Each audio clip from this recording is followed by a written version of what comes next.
Muy buenas noches, bienvenidos, gracias por estar con nosotros una vez más acá en Panorama Político. Es un gusto acompañarlos junto a los periodistas de política de Noticiero Guatevisión para hablar de los temas más relevantes de la semana en el ámbito político y, por qué no, también en la coyuntura nacional. Empecemos hablando de un tema que muchos guatemaltecos querían desde hace mucho tiempo poner sobre la mesa, y es el tema de las reformas constitucionales al sector justicia, que finalmente nos servirán para sentar los cimientos, por así decirlo, de una reforma profunda a todo este sistema jurídico y a todo lo que vemos hoy en tribunales, y que muchas personas pues ya se han estado quejando de esa mora judicial, ese tráfico de influencia entre los jueces. ¿Cómo ven ustedes esta situación? ¿Qué es lo más relevante o lo más destacado que ustedes pueden nombrar de esta semana el tema? Pero yo creo que sí, yo quizá empezaría por lo que dijo hace un par de días la directora de la Defensa Pública Penal, en donde expone que su presupuesto es de aproximadamente 125 millones de quetzales, y que ellos, para poder operar, necesitan por lo menos 400 millones de quetzales. Y te digo esto porque acabas de mencionar la mora judicial, y tiene muchísimo que ver con que únicamente estén trabajando con aproximadamente 350 abogados entre propios y contratados por casos, y que sea un aproximado de 38,000 casos los que tienen que atender al año.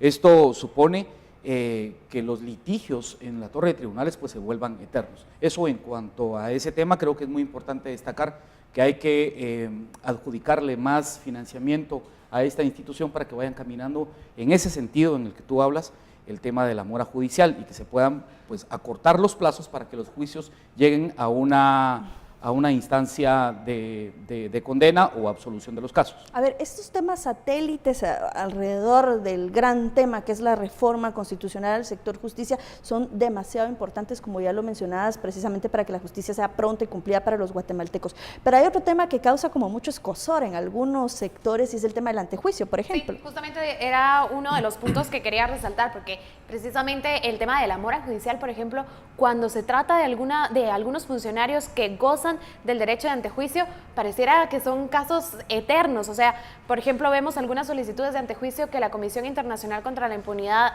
hizo en 2015, a principios de 2015, y personas que todavía no se les ha retirado el derecho de antejuicio.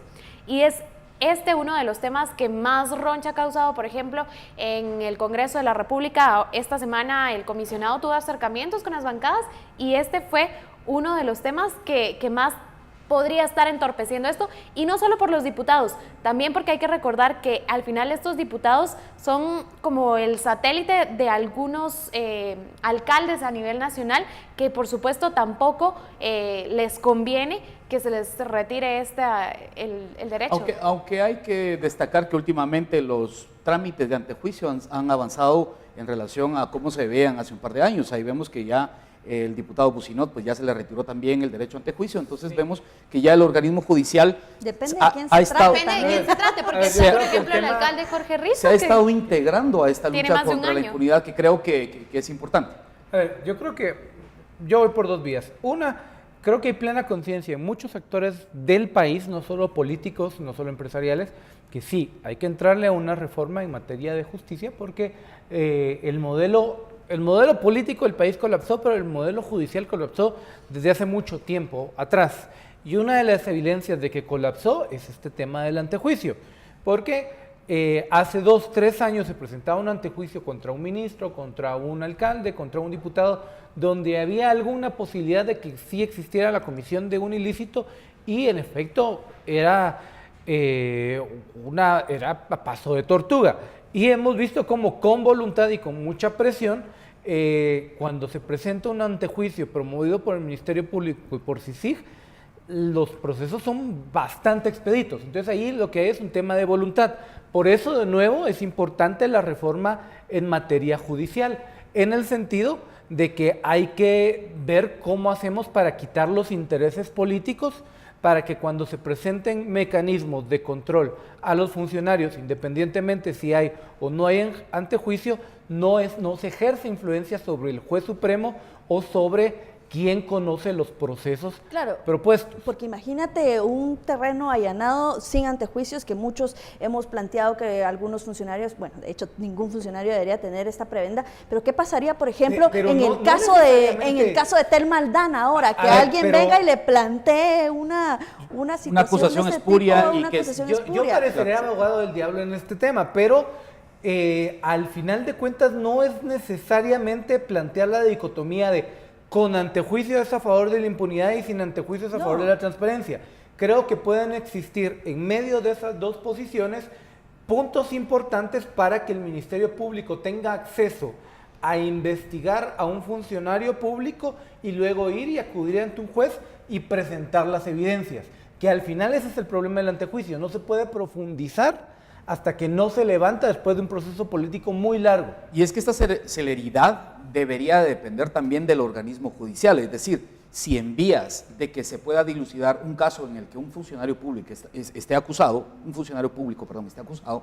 el organismo judicial debería de actuar con más celeridad para demostrar su voluntad política para que este... Y que ahora lo ha hecho. Y que ahora lo ha hecho. En Y casos vos como estos, cuando lo presenta la O sea, ciudadanía... mira, mencionaste algo muy importante. Si quitas de la ecuación la influencia política, no importa si hay o no hay antejuicio. Lo importante de la reforma judicial que hoy estamos discutiendo como país y que ojalá no se quede trabado, porque supongo que vamos a hablar de esto posteriormente, es quitar la influencia política, quita la injerencia del diputado de manera espuria en la designación del magistrado supremo. Solo quisiera agregar, esta semana se vio un caso bastante concreto de este tema y es como, por ejemplo, 3 exdiputados vienen y recusan a una cámara precisamente porque ellos habían elegido a los magistrados que integraban esta cámara. Es decir, ahí es donde se evidencian también estos intereses que ejerce la política dentro del sistema judicial. Y algo muy importante, cuando mencionaste a Telma Aldana, se me viene a la cabeza lo que se está planteando en cuanto a reformas también, y es que los 3 poderes del Estado sean quien elige a la fiscal general, ya no sea el presidente que elija a dedo como sucedió con el Partido Patriota, y es que, bueno, esto viene también a causar un poco de temor, porque entonces ya va a ser mucho más imparcial la toma de decisiones.